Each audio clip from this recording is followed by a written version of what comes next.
We are here with Gaëtane Verna as part of HYPER Annotations 3.0, Triple Ampersand's public program.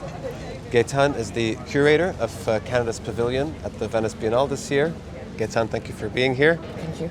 So I want to start with a sort of simple question. The title, Trinkets, could you talk about that a little bit? Yes, so Caponi's work is really based in research. So 70%, she has a background in anthropology. Yes. 70% of her work starts in archives, in research, and then ideas and subject matter rise to the top. And then she engages in a sense, in transforming the knowledge that she's gained from this research into a work of art to really speak of the place where she's invited to intervene.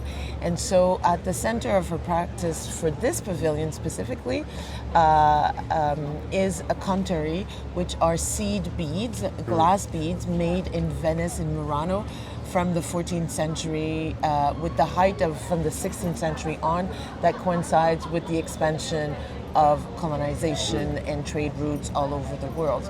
And so in the archives, she would often see how these glass beads were traded for ivory, for gold, for wood, different metals, Yes. humans, palm oil, etc., etc. And in the archives, she would see people, Europeans, saying, oh, we can exchange these mere trinkets Yes. for gold, Yes. for ivory. So that's why the word trinket, which she Yes. loved the sound, the shortness of it, and kind of questioning this notion of value. Yes, yes. And how would you put how this idea of trinkets, or the general theme, relates to the broader theme of the Venice Biennale this year, which is foreigners everywhere? She did not develop this project Yes. in thinking of Not that. in response. And not in response Yes. at all. But what's really serendipitous and interesting is that in the project, she very much speaks of the relationship of trade, right? Yes. The exchange, Yes. and this question of value.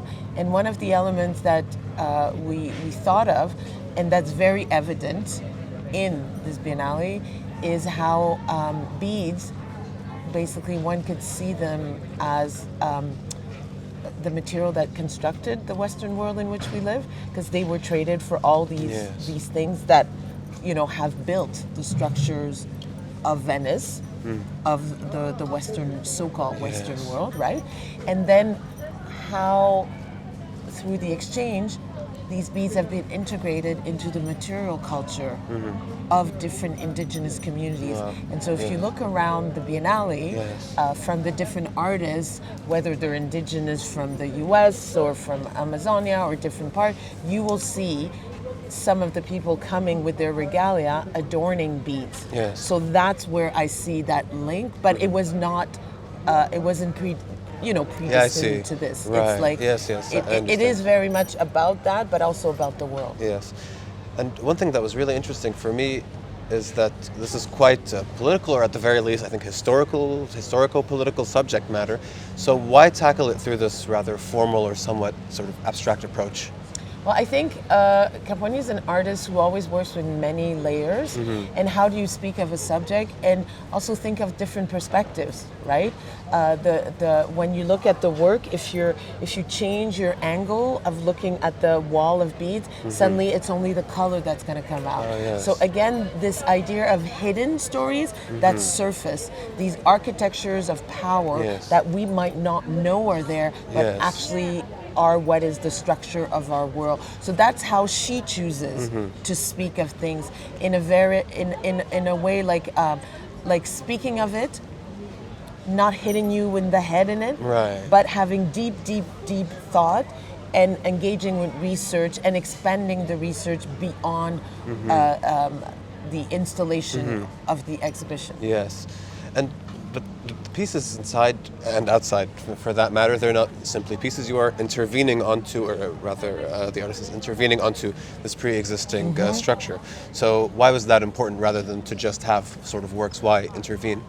Well, Caponi works in space. Yes. We imagine space and very specific space. This pavilion, the Canada Pavilion, built in 1957, was, funny but not funny. if we think of where we're situated physically in this mount, Yes. we are next to England, Germany, and France. The nexus Yes. of power, Yeah. of evil, of empire.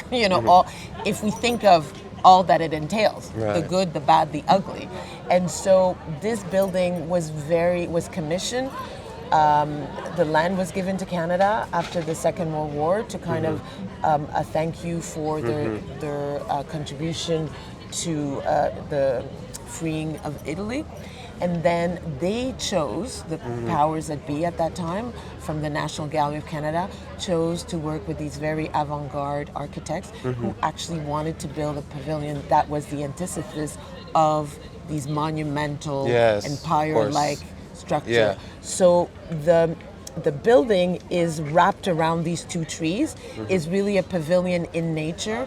And what Kapwani has done is, by putting the windows on the outside, bring the inside and the outside, this conversation. Yeah. And so her work is site responsive, right? She's not trying to obliterate the pavilion, because history is something, the histories around us we don't know, but they're present. So this kind of marrying of the space and kind of integrating the perspective of her work into the space in response to the space without hiding the space was really important to her. Yes, and I think this is also a great segue into my next question. I wanted to basically ask you about how you think this year's pavilion, where you would situate it in the history of Canadian pavilions in Venice.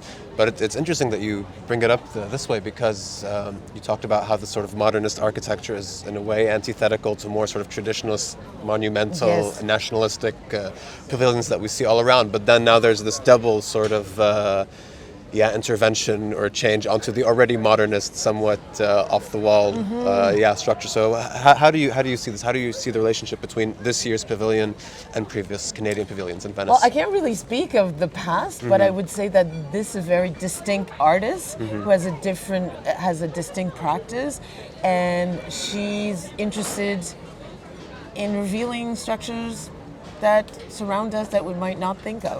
So I think she does it always in this, she's not interested in representation, she's interested in abstraction for the freedom that it provides for multiple readings and for not always having to say what you are actually Yes. pointing to. Right, of course. Well, we like to end things on a sort of light note with a sort of light, fun question. I wanted to ask you if there are any pavilions or shows that you personally are excited about seeing, or ones that you have already seen that are quite good or at least notable. Or Well, I haven't seen anything really because I've been yes, I assume. in there. Yeah. I'm a big fan of Wael Shaki, so Egypt. fantastic, So I was yeah. like, I would love to see what Great. he's doing. I know there's the Netherlands, with who are also one thing that I didn't talk about. One of the elements in the pavilion, it's also palm oil, right? Who at the height of the Industrial Revolution, massively produced and then shipped from Africa to Europe, right? Yes. And then in the Netherlands pavilion, they also are talking about about palm oil. So I'm really interested in seeing how they use it. Australia was really beautiful also.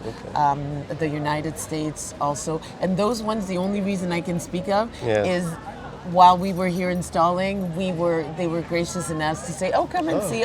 They had been there for the longest, so they were done way before us. So, but I haven't seen any of the other pavilions. So those are by no means my favorite, but the ones that I'm really interested in seeing, or the ones that some that I've seen. And so there's so much to see in Venice, and I want to see the international show. There's so many artists that. Some I've never seen their work. You would give me their name, I wouldn't know what they've done. So I think it's really, I find it's exciting, to see, to go. I always love coming to Biennale. I'm a really good public. I always encounter a work that stops me in my tracks and then percolates in my head. So to me, it's like, this is a happy place. Great. Well, I hope you get to see it all. Thank you so much, Gaëtane. Thank you. Thank you. Thank you very much.